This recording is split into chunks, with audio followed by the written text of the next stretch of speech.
The Norwegian Nobel Committee has decided to award the Nobel Peace Prize for 2025 to Maria Corina Machado.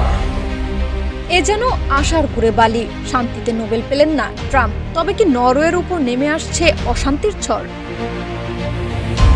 শান্তিতে Nobel ঘোষণার আগেই বিতর্কের কেন্দ্রে ছিলেন প্রেসিডেন্ট ডোনাল্ড ট্রাম্প। গর্বভরে ঘোষণা করেছিলেন, আমি 8টি যুদ্ধ বন্ধ করেছি, যা নোবেল পাওয়ার মতো কৃতিত্ব। ওবামা কিছু না করেও নোবেল পেয়েছে, আর আমি জীবন বাঁচিয়েছি।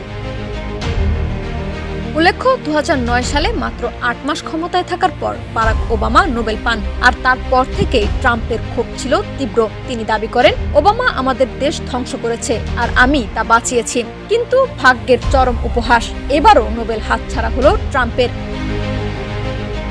শান্তিতে 2025 সালের নোবেল পুরস্কার জিতেছেন ভেনেজুয়েলার বিরোধী দলীয় নেতা মারিয়া করিনা মাচাদো, যিনি ভেনেজুয়েলার জনগণের জন্য গণতান্ত্রিক অধিকার প্রতিষ্ঠায় লড়াই করে যাচ্ছেন। নরওয়ের রাজধানী অসলোতে স্থানীয় সময় শুক্রবার সকাল 11টায় এই ঘোষণা দেয় নোবেল কমিটি। সামাজিক যোগাযোগ মাধ্যম এক্সে দেওয়া এক পোস্টে কমিটি জানায়, মাচাদো ভেনেজুয়েলার মানুষের স্বাধীনতা ও গণতন্ত্র রক্ষায় যে সাহস দেখিয়েছেন সেটি এই পুরস্কারের প্রাপ্য। অন্যদিকে নরওয়ে এখন প্রস্তুত এক সম্ভাব্য কূটনৈতিক ঝড়ের জন্য।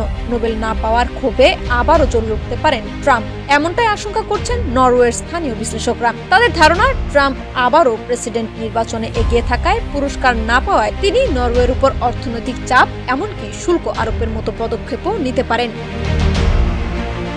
বিশেষজ্ঞদের মতে, গাজা যুদ্ধবিরতিতে ট্রাম্পের ভূমিকা এলেও তা ছিল অনেক দেরিতে, যা এই বছরের পুরস্কার বিবেচনায় ধরা হয়নি। মনোনয়ন তালিকায় ছিলেন আরও 3 জন শক্তিশালী প্রার্থী: সুদানের জরুরি প্রতিক্রিয়া কমিটি, সাংবাদিকদের সুরক্ষা সংগঠন সিপিজে এবং নারী সংগঠন women's league for piece and freedom. শান্তির নোবেল ঘোষণা শেষ, তবে এবার প্রশ্ন একটাই, এবার কি ট্রাম্পের টার্গেটে আসতে চলেছে নরওয়ে? ট্রাম্প ঝড় কি এবার কড়া নাড়বে নরওয়ের দ্বারে? হোয়াইট হাউস নয়, বিশ্ব তাকিয়ে আছে ট্রাম্প টাওয়ারের প্রতিক্রিয়ার দিকে। উত্তর মিলবে খুব শীঘ্রই। লাবনী আক্তার, ডেস্ক রিপোর্ট, বিপ্লবী বার্তা।